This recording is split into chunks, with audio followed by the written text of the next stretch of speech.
जो निजानंद प्रदान करती है, जो अभय वरदान देती है, एवं सभी हर का दर्शन कराने वाली हर विनोदा नाम नर्मदा।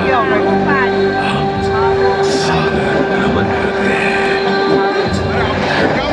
सवेरा मां नर्मदा के अथाह और अमृत जल में सदियों से समाधिस्थ कतारबद्ध खड़ी धार एक समृद्ध गौरवपूर्ण इतिहास की हम कथा आज भी प्रतीत होते हैं। इस धार्मिक एवं पुरातात्विक भगवान शिव की पावन नगरी में राजमाता की अहिल्याबाई होकर कर्मभूमि माहेश्वर में आप सभी का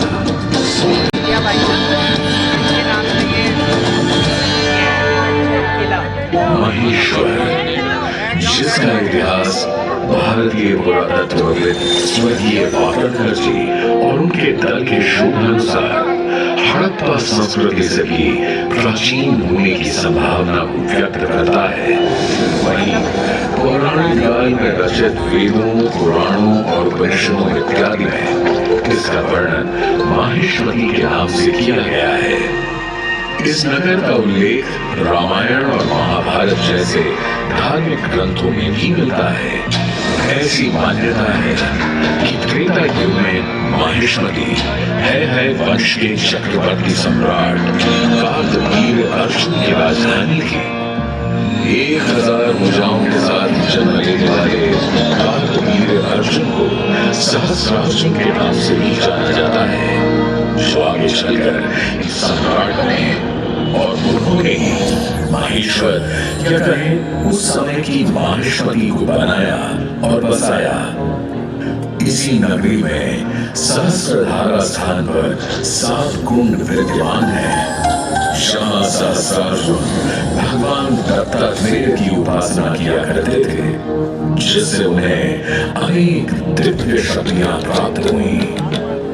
एक प्रचलित कथा के अनुसार एक बार सहस्रार्जुन ने अपनी सहस्र भुजाओं के बल से मां नर्मदा के वेग को 2 गुणों से रोक दिया, जिस कारण उसका रेतीला तल दिखाई देने लगा।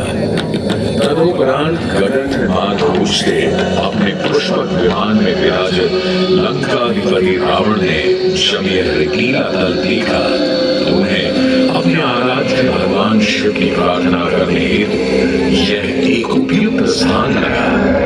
तत्पश्चात ही रावण तल पर पहुंचे से एक शिवलिंग का निर्माण कर घोर तपस्या में लीन हो गए। वहीं दूसरी ओर जब सहस्रार्जुन ने मां नर्मदा के वेग को वापस खोला तो जल के तेज प्रवाह से रावण के साथ साथ उन द्वारा बनाया गया शिवलिंग भी बह गया। क्रोधित रावण ने इस दुस्साहस करने वाले सहस्रार्जुन का पता लगाया और कहा, हे अज्ञानी, तुमने राम की पूजा में विघ्न डालने का दुस्साहस किया है। तुम्हें इसका दंड अवश्य ही मिलेगा। तुम्हारे वध के पश्चात ही अब मेरा ये क्रोध शांत होगा। मैं महादेव का परम भक्त लंकाधिपति रावण तुम्हें युद्ध के लिए ललकारता हूं। मेरी इन सहस्त्र भुजाओं के समक्ष तुम्हारी ये सब मायावी शक्तियों की बाण चलाकर कलम रखो। आओ युद्ध करो।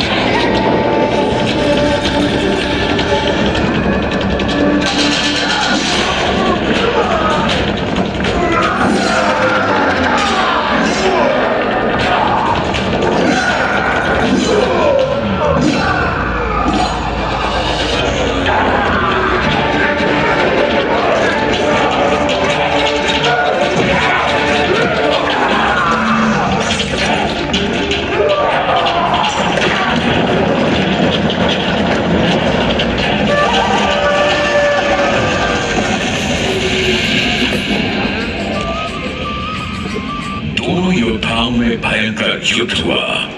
सहस्रार्जुन अर्जुन के बाहुबल के समक्ष रावण की सारी शक्तियां कमजोर पड़ गई।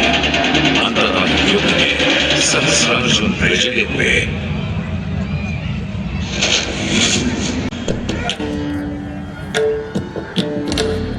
सहस्रार्जुन ने रावण का वध नहीं किया, बल्कि इसी नगरी में बंदी बना दिया। यह मान्यता है कि सहस्रार्जुन की पत्नियां रावण के 10 सर एवं एक हाथ पर दिया जलाया करती थी। आज भी महेश्वर में स्थित राजराजेश्वर मंदिर में 11 अखंड दीपक प्रज्वलित हैं, जो सदैव जीवित रहते हैं।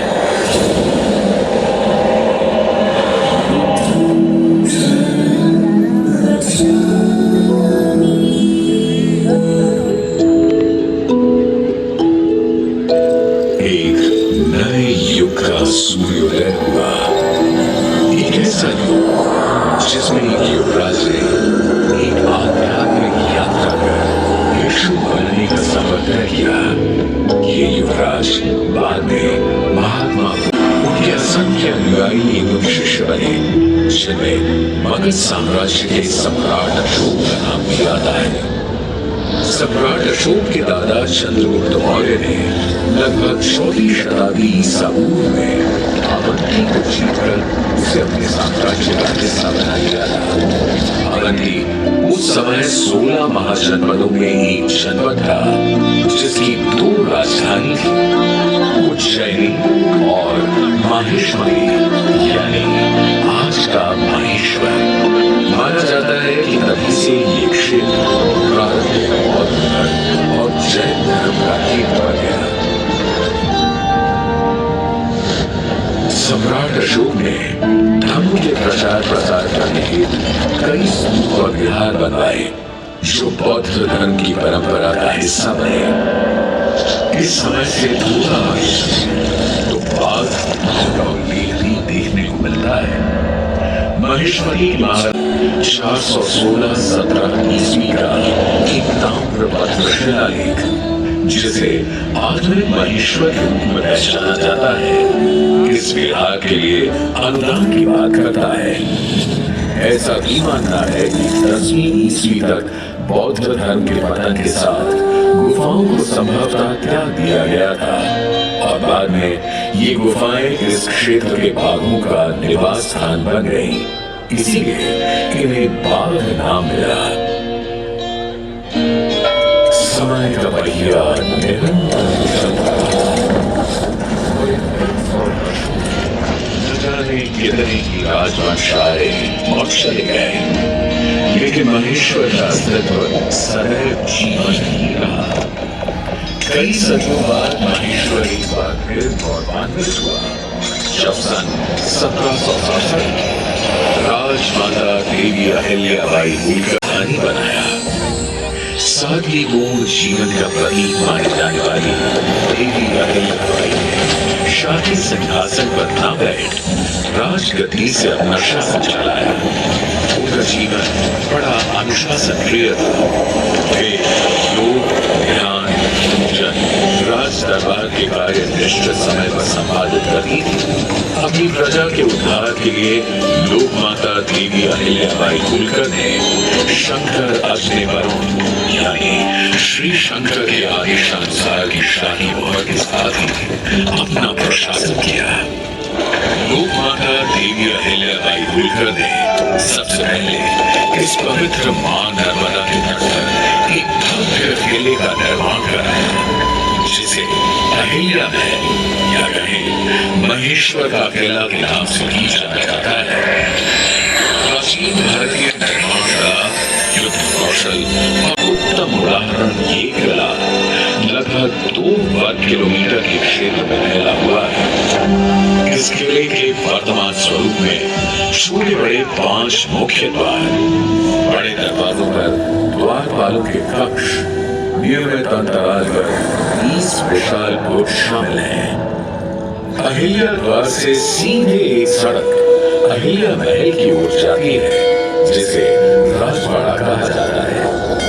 महल के भीतर ही लोक माता देवी अहिल्याबाई होलकर का प्रार्थना कक्ष भी स्थित है, जिसे देव पूजा के नाम से जाना जाता है। देवी अहिल्याबाई का जीवन भक्ति भाव से परिपूर्ण था। वे प्रतिदिन शिवलिंग का अर्चन करती थी।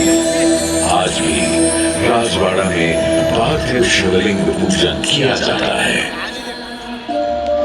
पुण्य श्लोक देवी अहिल्याबाई होलकर की पता इस बात से भी चलता है कि उन्होंने नर्मदा परिक्रमा वासियों के लिए सदा व्रत एवं ठहरने की व्यवस्था, संस्कृत पाठशाला, योग शिक्षा को बढ़ावा, सांस्कृतिक गतिविधियां एवं व्यापार को बढ़ावा देने हेतु अनेक कार्य किए। उन्होंने न केवल काशी में नर्मदा के शिवलिंग नर्मदेश्वर की विश्वनाथ के रूप में स्थापना कर मंदिर का जीर्णोद्धार कराया, बल्कि महेश्वर में ठीक काशी जैसा ही विश्वनाथ मंदिर का निर्माण भी करवाया। इसी कड़ी में उन्होंने महेश्वर में स्थित जगन्नाथ जी के मंदिर के समक्ष विग्रहहीन भगवान परशुराम के सुंदर विग्रह युक्त प्राचीन मंदिर का जीर्णोद्धार भी करवाया। ऐसी मान्यता है कि पौराणिक नगरी महेश्वर भगवान विष्णु के अवतार विप्र श्रेष्ठ भगवान परशुराम की तपस्थली रही है। आज भी श्रद्धालुओं द्वारा क्रम नियमित रूप से चलता है। हिमालय की गोद में स्थित केदारनाथ एवं बद्रीनाथ ज्योतिर्लिंग से लेकर दक्षिण में समुद्र तट पर स्थापित रामेश्वरम ज्योतिर्लिंग तक देवी अहिल्याबाई ने अनेक निर्माण एवं जीर्णोद्धार के कार्य करवाए। उन्होंने ओंकारेश्वर, त्र्यंबकेश्वर, जगन्नाथपुरी, उज्जैन, द्वारका, पुष्कर, नासिक आदि पूरे भारतवर्ष में मंदिरों के जीर्णोद्धार एवं निर्माण कार्यों के साथ साथ अनेक घाटों, बावड़ियों एवं धर्मशालाओं का निर्माण कार्य भी करवाया।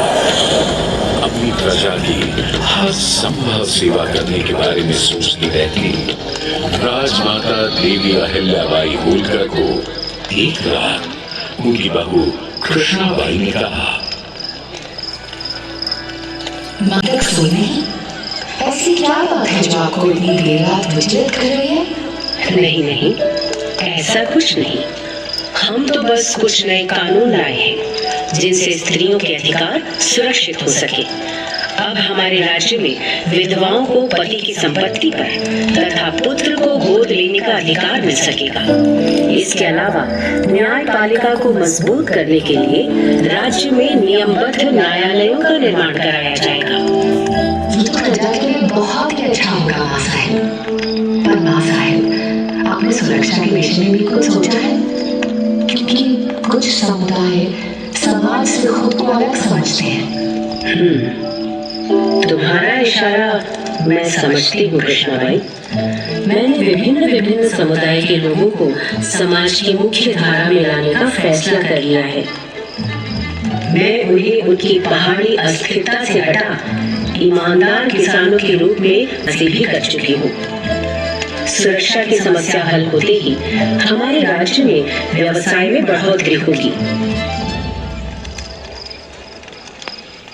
सुरक्षा के मद्देनजर उन द्वारा महिलाओं की सशस्त्र सेना भी बनाई गई। राजमाता देवी अहिल्याबाई होलकर की नीति के अनुसार सुरक्षा समस्याओं से निवारण होने के बाद महेश्वर में तरह तरह के व्यवसायी एवं कारीगर आने लगे। यह नगर अनेक बुनकरों, मूर्तिकारों एवं कारीगरों का घर बना। महेश्वर का यह क्षेत्र वस्त्र निर्माण का एक सुंदर केंद्र बना और यहाँ निर्मित महेश्वर साड़ियों की सुंदरता तो पूरे भारत में प्रसिद्ध हो गई। सदैव श्वेत वस्त्र धारण करने वाली राजमाता देवी अहिल्याबाई होलकर की पहचान एक विनम्र एवं उदार शासक के रूप में थी, जिन्होंने लगभग 30 साल का कार्यभार संभाला। परंतु 13 अगस्त सन 1795 को वे अपने राज्य एवं अपने प्राणों से भी प्रिय अपनी प्रजा को हमेशा हमेशा के लिए छोड़कर पंच तत्वों में विलीन हो गई। होलकर राज्य में दरबारी पंडित खुशहाली राम ने पुण्य श्लोक देवी अहिल्याबाई होलकर के गुण का वर्णन करते हुए अहिल्या कामधेनु नामक ग्रंथ भी लिखा, जो देवी अहिल्या कामधेनु के नाम से प्रसिद्ध है। राजमाता देवी अहिल्याबाई होलकर के कुशल नेतृत्व एवं सैन्य प्रतिभा ने आने वाली पीढ़ियों को प्रेरित किया।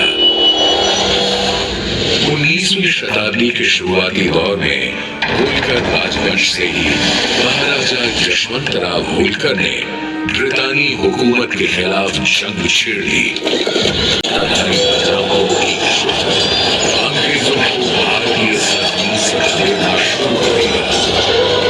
महाराजा यशवंतराव होलकर की बहादुरी और सटीक युद्ध रणनीतियों से भयभीत हो अंग्रेजी अफसर चार्ल्स मेटकाफ ने भी ब्रितानी हुकूमत को लिए अपने पत्र में लिखा, I am compelled to feel that we are disgraced and Holkar is the prevailing power in Hindustan. अंग्रेजों के अलावा मुगल शासक शाह आलम ने भी महाराजा यशवंतराव होलकर की प्रशंसा करते हुए उन्हें महाराजा धीराज राज राजेश्वर आलीजा बहादुर की उपाधि से सुशोभित किया। आजादी की पृष्ठभूमि से आगे चले तो महेश्वर धर्म समृद्ध इतिहास, कला, धर्म, संस्कृति एवं पुरातात्विक धरोहर आज भी खड़ा है। अपने धार्मिक महत्व के कारण ये शहर काशी के ही समान भगवान शिव की नगरी है, इसलिए इसे गुप्त काशी भी कहते हैं। प्राचीन माहेश्वरी और भगवान शिव से जुड़ी एक किंवदंती आज भी सुनने को मिलती है। त्रिपुरासुर के वध के लिए भगवान शिव ने माहेश्वरी और मां नर्मदा के संगम से एक रुद्र अवतार किया था और अपने दिव्य बाण से त्रिपुरासुर का वध किया।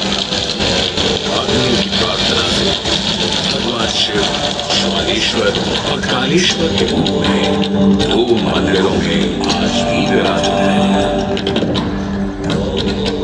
भगवान शिव की ये पावन नगरी ऋषि मुनियों को भी सदा प्रिय रही है।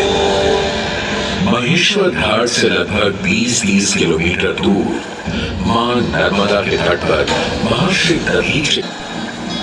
मान्यताओं के अनुसार ये वही महर्षि दधीचि हैं जिन्होंने मानव कल्याण के लिए देह त्याग कर अपनी रीढ़ की हड्डी देवराज इंद्र को दान दी। उनकी इस रीढ़ की हड्डी से वज्र अस्त्र बना, जिससे वृत्तासुर राक्षस का विनाश हुआ और तीनों लोकों में पुनः धर्म की स्थापना हुई। धर्म की बात हो तो महेश्वर ही वह स्थान है जहाँ पंडित मंडन मिश्र एवं नर्मदा अष्टकम और सहस्रार्थ के रचयिता जगत गुरु आदि शंकराचार्य के बीच शास्त्रार्थ हुआ एवं सनातन धर्म को एक उत्तम दिशा मिली। यहाँ लगभग 25 छोटे बड़े घाट हैं जिनका अपना ही एक महत्व है। बड़घाट, पेशवा घाट, मनुकामेश्वर घाट, माधवेश्वर घाट पर संत श्लोक, दोहे, चौपाइयां सदैव गूंजती ही रहती हैं। वैसे आप अभी जहाँ उपस्थित हैं यह अहिल्या मां साहिब घाट या कहें कि महेश्वर घाट कहलाता है। इसी घाट की सीढ़ियों से ऊपर जाए तो पुण्य श्लोक देवी अहिल्याबाई होलकर को श्रद्धांजलि अर्पित करती अहिलेश्वर छतरी है। इसी के सामने मल्हार राव द्वितीय के छोटे भाई को समर्पित विठोजी राव छतरी भी विद्यमान है। इसके अलावा महेश्वर में मां विंध्यवासिनी भवानी देवी का मंदिर स्थित है, जिसे मत्स्य पुराण के 13वें अध्याय में देवी भगवती के 108 सिद्ध पीठों में स्वाहापीठ कहा गया है। इसके अलावा यहाँ 100 से भी अधिक मंदिर विद्यमान है जो महेश्वर की समृद्ध संस्कृति का प्रस्तुत करते हैं। महेश्वर तीर्थ यात्रियों और पर्यटकों दोनों को अपनी ओर आकर्षित करता है। उसकी एक वजह यहाँ मनाए जाने वाले तीज त्योहार उत्सव पर्व है, जिनमें शिवरात्रि स्नान, 3 दिवसीय निवाड़ उत्सव, लोक पर्व गणगौर, नर्मदा जयंती आदि बड़ी धूमधाम से मनाए जाते हैं। श्रावण माह के अंतिम सोमवार यहाँ नगर में भगवान काशी विश्वनाथ की शाही सवारी निकलती है, जिससे कि पूरा महेश्वर भगवान शिव के रंग में रंग जाता है। अब अगर कोई महेश्वर आए और माहेश है तो ऐसा होना थोड़ा मुश्किल ही है। माहेश्वरी साड़ियों के निर्माण की वर्तमान व्यवस्था भी अहिल्याबाई की दूरदर्शिता का ही परिणाम है। लेकिन कुछ दशक पहले कम आय के कारण कारीगर इस कला को छोड़कर अन्य रोजगार अपनाने लगे थे। सन 1970 में हालात इतने खराब हो चुके थे कि यहाँ केवल 300 बुनकर ही रह गए। कुछ समय बाद लगभग सन 1978 में होलकर वंश के वंशज हिज हाइनेस महाराज कुमार शिवाजी राव होलकर और उनकी धर्मपत्नी शालिनी देवी होलकर ने इस कला को जीवित रखने हेतु एक नॉन प्रॉफिट सोसाइटी का निर्माण किया, जिसका नाम रेवा रखा गया। कर्नाटक, गुजरात, हैदराबाद और मालवा या कहीं पूरे भारतवर्ष से कारीगरों को महेश्वर में सुविधा गया। आज इस कला को संजोए हुए लगभग 3000 बुनकर सक्रिय हैं। यह सोसाइटी कारीगरों को उनके काम के लिए एक आउटलेट प्रदान करती है और माहेश्वरी साड़ी प्रेमियों के लिए इन खूबसूरत साड़ियों को खरीदने का एक माध्यम मुहैया कराती है। अर्थात ना मरने वाली चट्टानों का सीना छीनकर पहाड़ों से संघर्ष करते हुए अमरकंटक से अंबाजी खाड़ी तक की लंबी यात्रा कर मां नर्मदा करोड़ों लोगों के जीवन यापन का आधार बनी। उनके संघर्ष से जो रंग उत्पन्न हुआ, उसी कारण मां नर्मदा का नाम रेवा पड़ा। महेश्वर के घाट पर बैठकर मां रेवा की कल कल धारा से बात करते हुए आप ये जान सकते हैं कि अहिल्या जैसी रेवा और रेवा जैसी अहिल्या अनवरत संघर्ष झेल कर भी विश्व कल्याण के अपने उद्देश्य को कभी नहीं और अपना आशीर्वाद सदैव बनाए रखती है।